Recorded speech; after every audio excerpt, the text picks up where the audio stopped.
Hello friends, इस video में देखेंगे डाटा स्ट्रक्चर के क्वेश्चन और आंसर, जिसमें हमारा टॉपिक होगा एरे और एरे के ऑपरेशन। तो इसमें हमारा पहला क्वेश्चन है, which of these best describes an array. मतलब इसमें से कौन सा चार ऑप्शन में से एक ऑप्शन है जो सही है कि एरे को डिस्क्राइब करता है। A data structure that shows a hierarchical behaviour. B.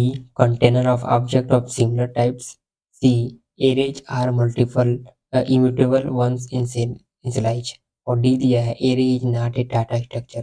तो हमारा इसमें जो B ऑप्शन है वह सही होगा, क्योंकि जो एरे होता है वो सिमिलर डाटा टाइप के ऑब्जेक्ट को क्या करता है, रखता है।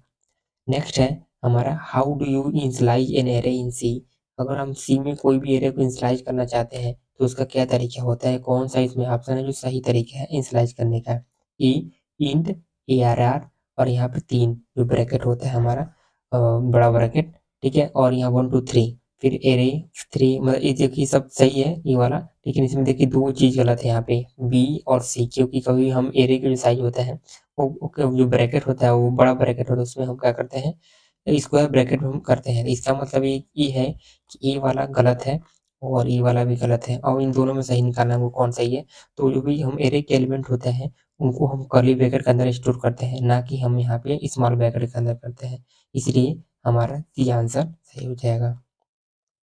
नेक्स्ट है, how do you initiate an array in Java. Java में कैसे करते हैं हम एरे को, अभी तो वो हमारा सी में था, तो हम जावा में इस कैसे करेंगे, int A R R new int, इस तरह से। या फिर बी मतलब दिया इंट ए आर आर, फिर सी दिया इंट ए आर आर और न्यू इंट, और डी दिया हमारा इंट ए आर आर और न्यू इंट। सेम वहाँ भी ऐसे ही कंडीशन लगाएंगे हम। यहाँ पे देख रहे हैं, यहाँ पे एरे के साइज को डिक्लेयर किया है, मगर जो ये वाला जो कंडीशन है वो गलत है। यहाँ पे कभी भी इसको हम इस तरह नहीं करते हैं, और नहीं ये भी सही नहीं है। और ये हमारा देख रहे हैं, ये के पूरा क्या है, सही है सी वाला हमारा, क्योंकि इसमें हम स्क्वायर ब्रैकेट से ही एरे के साइज को डिक्लेयर करते हैं। तो सी आंसर हमारा सही हो जाएगा। सेम जिस तरह सी में होता है वैसे ही हमारा अन्य में भी होता है, और थोड़ा सा इसमें स्ट्रक्चर का डिफरेंट होता है। नेक्स्ट हमारा है, which of the following the correct way to declare a multi dimensional array in Java. अगर मल्टी डायमेंशनल एरे आपको अगर डिक्लेयर करना हो जावा में, तो उसके क्या क्या तरीके हैं, या कौन सा इसमें ऑप्शन सही है। ये दिया है इंट और ए आर आर। इंट दिया है ए आर आर, फिर यहाँ पे ब्रैकेट के बाहर फिर ब्रैकेट कर दिया है इसमें, और फिर सी दिया है इंट ए आर आर इस तरह करके, और यहाँ पे देख रहे हैं ऐसे करके। तो हमारा देख रहे हैं कि ये वाला तो कभी नहीं हो सकता है, क्योंकि इसमें हम एक ही दिया है। और ये वाला देख रहे हैं कि इसके बाहर और अंदर दोनों कर दिया है, और इसमें भी देख रहे हैं इसे मोसे की है। इसलिए हमारा क्या हो जाएगा, सी आंसर सही हो जाएगा।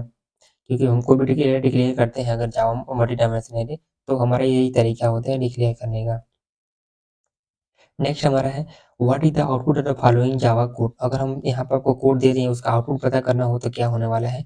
यहाँ पर चार ऑप्शन भी दिए गए हैं, तो मैं चार ऑप्शन दिखा दिया, और मैं इसको पहले प्रोग्राम दिखाऊंगी, प्रोग्राम में क्या कहा है। पहला आपको कहा कि ये क्लास बना दी एरे नाम का। उसके बाद से मेन मेथड है, जो कि यहाँ से प्रोग्राम मेरा एग्जीक्यूशन स्टार्ट होता है। फिर इसने एरे बनाया है जिसके में हमारे 5 एलिमेंट है, ठीक है। 0 से स्टार्ट होगा, 5 तक जाएगा हमारा, ठीक है। मतलब यहाँ पे 4 इंडेक्स अगर काउंट किया जाएगा तो 0 1 2 3 4 है। यहाँ बोला है कि सिस्टम एरे में बोला है कि दो दूसरे एलिमेंट को और चौथे एलिमेंट को प्रिंट करना है। दूसरा एलिमेंट क्या होगा, पहले तो ये आपका 0 होगा, और ये आपका क्या होगा 1 होगा, और ये आपका क्या होगा 2 होगा, ठीक। और हमको क्या करना है, 2 प्रिंट करना है। तो इस हिसाब से इस आंसर से 3 प्रिंट होगा। अब 4 पूछा है, 2 के बाद यहाँ आ गया 3, फिर आएगा 4, यानी इसका मतलब हमारा जो प्रिंट होगा वो होगा 5, यानी कि 3 और 5 प्रिंट होगा हमारा। तो तीनों 5 देखिए कहाँ है हमारा, ये में दिया है हमारा। इसका मतलब नीचे जाने की जरूरत नहीं है, तो इस तरह क्या कर सकते हैं, प्रिंट कर सकते हैं।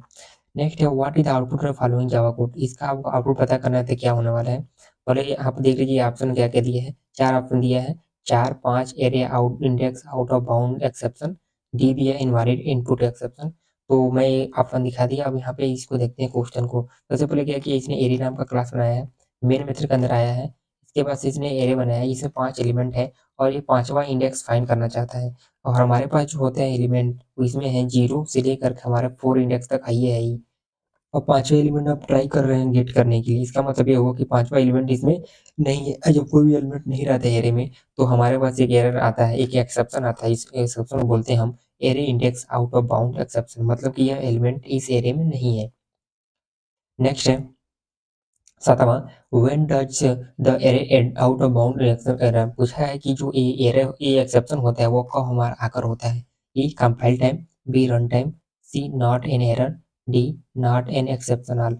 तो ये जो हमारा एरर होता है या एक्सेप्शन होता है वो हमारा होता है कब का होता है और रन टाइम पे होता है। ठीक है, जैसे ही हम रन करते हैं एप्लीकेशन को, ठीक है, उसमें ऐसा आता है या नहीं होता है, तो रन टाइम पे हमको क्या हो जाता है, आंसर मिल जाता है, कंपाइल टाइम पे नहीं मिलता है। नेक्स्ट होता है which of this following concept make extensive of मतलब यूज ऑफ जावा, मतलब जावा का जो यूज होता है, जावा में जावा नहीं एरे का जो यूज होता है वो इसमें कौन सा कॉन्सेप्ट सही है? A binary, B scheduling of process, C caching और डी दी स्पेसियल लोकेलिटी। तो हम यहाँ पे जो भी एरे में हम एलिमेंट का यूज करते हैं उसका एक स्पेशल लोकेशन होता है जहाँ से हम किसी को फाइंड कर सकते हैं। तो इसमें हमारा यहाँ पर डी ऑप्शन सही हो जाएगा। इसमें इंडेक्स की मदद से हम किसी पर्टिकुलर जो लोकेशन होता है उससे किसी भी एलिमेंट को हम फाइंड कर सकते हैं। नेक्स्ट है what are the advantage of array. अगर एरे एरे के एडवांटेज की बात की जाए तो इसमें क्या है, तो यहाँ पे दिया A objects of mixed data type can be stored, B the element in an array can be sorted, C the index of first element of an array is 1, B D the easier to store element of same data type. तो इसमें देख रहे हैं चौथा option सही है, क्योंकि हम इसमें क्या करते हैं सेम डाटा टाइप के मैक्सिमम एलिमेंट्स हैं, जो भी जितने भी एलिमेंट चाहते हैं उसमें क्या करते हैं स्टोर करना ईजी होता है। नेक्स्ट हमारा है 10 number what are the disadvantage of array. अब किसी का एडवांटेज होता है तो उसका डिसएडवांटेज भी होता है। डिसएडवांटेज क्या इसका है? ये है data structure like queue or stack can be implemented, B the है there are chances of wastage of memory space if element inserted in are lesser than allocation size, C the है index value of an arrays can be negative, D the element are sequentially accessed. तो इसका जो सबसे disadvantage है वो हमारा B है। कारण ये है कि हम क्या करते हैं इसमें वेस्टेज मेमोरी होता है, स्पेस होता है। इस मान लीजिए अगर आपने 5 साइज का एरे को एलोकेट कर दिया और आपने 3 ही एलिमेंट डाला उसमें, तो जो दो स्पेस है वो बेकार हो जाता है, उसको आप एलोको मतलब दोबारा रीयूज नहीं कर सकते हैं उसमें। ठीक है, तो इसलिए क्या होता है बेकार हो जाता है, मतलब इसका वेस्टेज मेमोरी होता है। नेक्स्ट हमारे यहाँ पे है 11 नंबर एज्यूम करिए, यहाँ पे दिया है कि इंट ऑफ अगर मान लीजिए इज 4 बाइट, अगर मान लीजिए आपका इंटीजर का साइज 4 बाइट का है और उसमें मान लीजिए एरे ऑफ एलिमेंट 15 है, तो इस आधार पे उस एरे का साइज कितना हो जाएगा?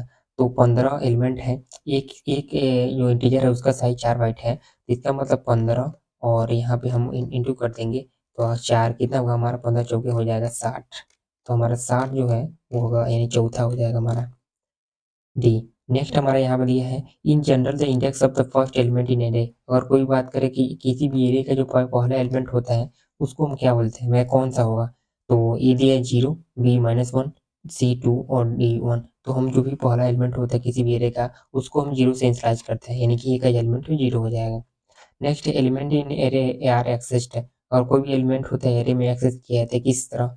ए randomly, B sequentially, D C the exponentially और डी दिया है लॉगरिथमिकली।